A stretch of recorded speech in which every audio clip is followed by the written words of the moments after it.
We're the only city in the Front Range, except for Boulder, that doesn't have a river to absorb its runoff. So that's why Fountain Creek is so important. It's not meant to hold as much water as it holds. And we import 80% of our water. We use about 85 to 100 million gallons a day. And all that water goes off our roofs and off our parking lots and into Fountain Creek.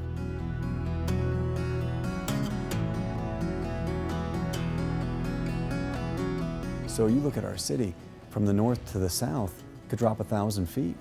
The north side of our city is very different from a hydrologic standpoint, but then even the east and the west are even more different. I mean, the west are mountains and foothills, and then the east is really high plains desert and sand.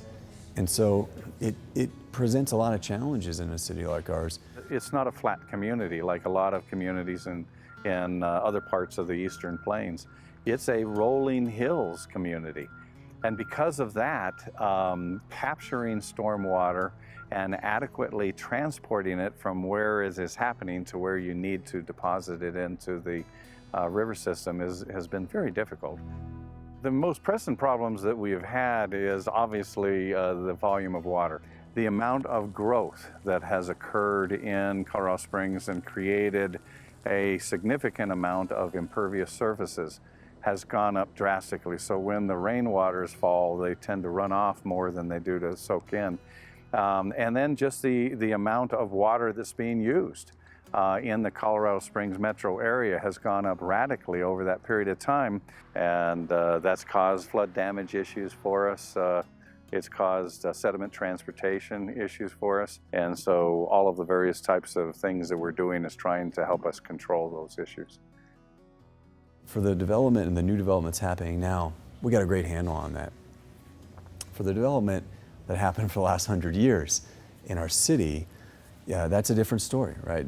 That development and that infrastructure is in, and we didn't have that criteria, right? It didn't even exist back then. The engineering science wasn't there to understand, even to implement that kind of criteria.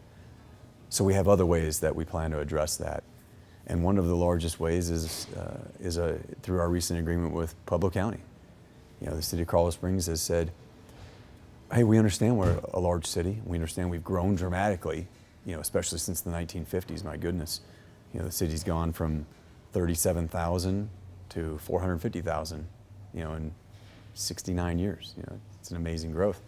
We understand that's going to have some effects on our downstream neighbors, so we promised them that we would meet all of our federally mandated, state mandated permit requirements for maintaining stormwater quality within our city. We promised we would meet those.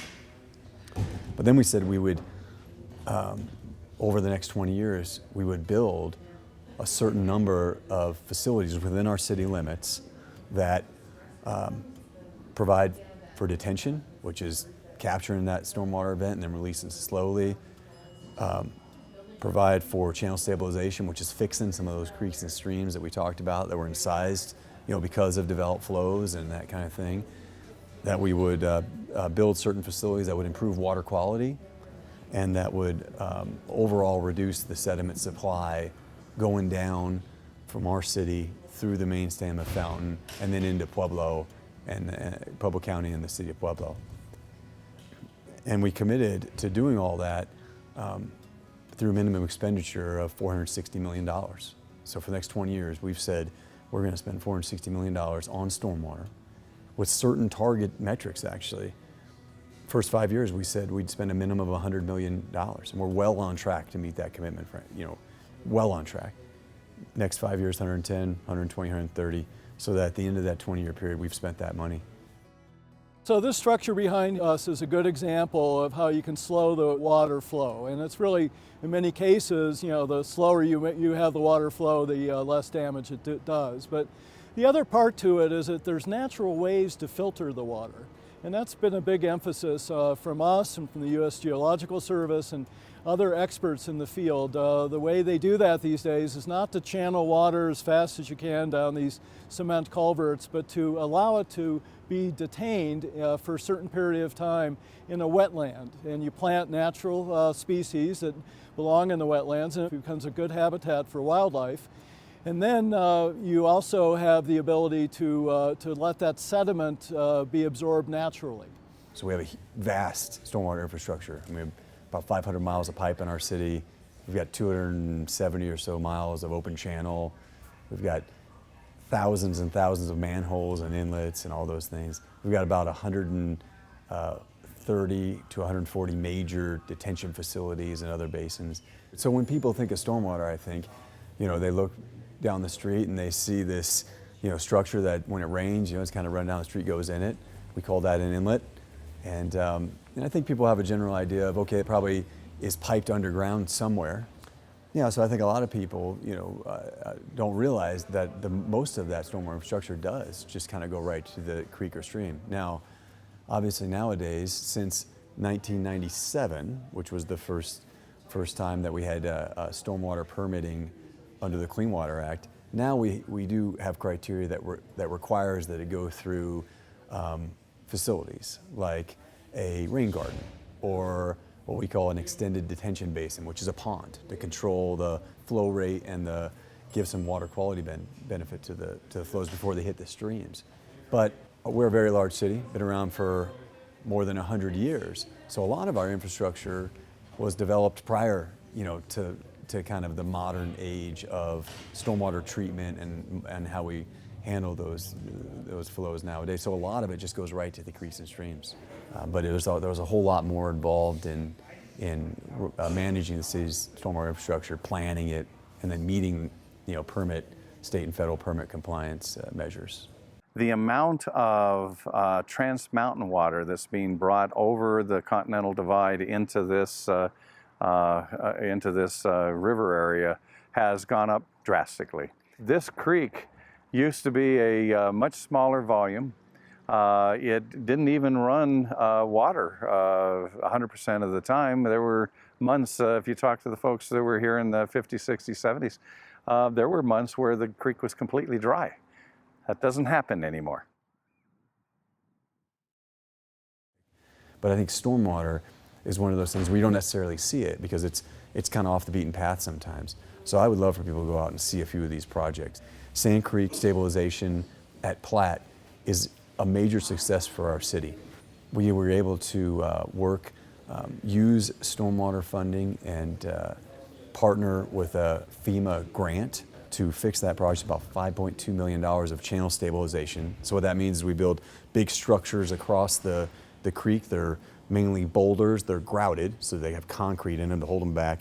But they're these boulder structures, and you'll see them. It kind of goes, boulder structure goes. That's keeping that soil back.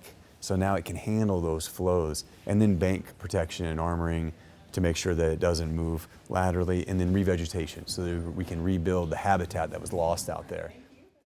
What ballot issue 2A asked the citizens was if they were willing to fund through a fee on developed property within our city, a permanent fee for 20 years, the stormwater program. And prior to 2A, the passing of 2A, we had made that commitment to Pueblo, and it was coming out of the general fund. Now we spend about 16 to 17 million dollars on the stormwater program. It was coming right out of the general fund, which was tough, and it meant tough choices, for the city. And so the mayor and council took that to the people and asked them if they'd be willing to agree to that fee for 20 years.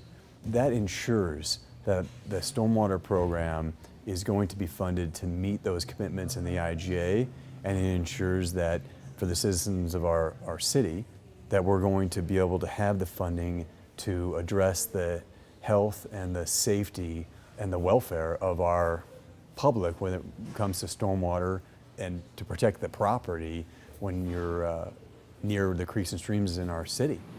Things should have been done years ago and were not done years ago. But we have learned, and frankly, the leadership that we have right now in Colorado Springs in Mayor Suthers and City Council with President Scorman, we've accomplished so much more in the past few years than we've accomplished before.